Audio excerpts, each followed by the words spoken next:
La gestion de crise.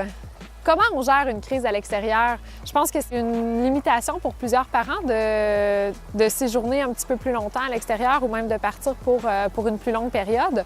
De dire, oui, mais tu sais, quand nos enfants font le bacon, quand ça va plus, qu'est-ce qu'on fait à l'extérieur? Nous, on dit la gestion de crise, que ce soit à l'intérieur ou à l'extérieur, c'est la même chose. C'est-à-dire que fondamentalement, ce que votre enfant veut, c'est sentir que vous êtes là pour lui, sentir qu'il peut compter sur vous, qu'il peut avoir confiance.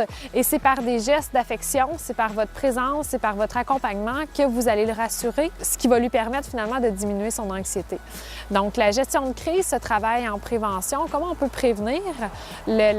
Comment on peut travailler la meilleure régulation des émotions de nos tout-petits?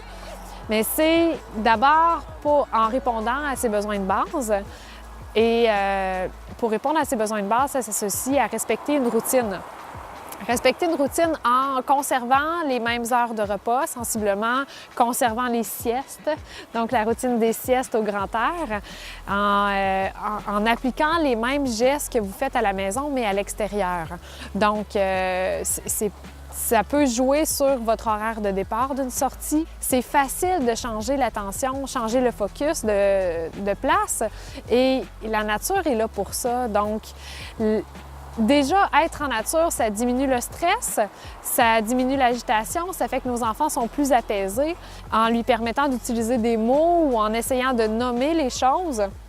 À l'extérieur, on sait assez vite ce qui ne va pas. Il a faim, il a soif, il est fatigué ou il fait face à une contrainte qu'on lui dit non.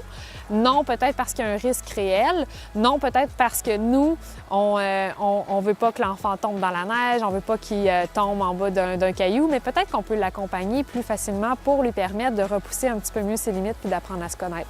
Donc, finalement, c'est facile à l'extérieur. Il faut juste être là puis utiliser ce qui nous entoure pour donner différentes options à nos enfants, puis utiliser le temps de qualité qu'on a pour apprendre à les connaître aussi un peu mieux.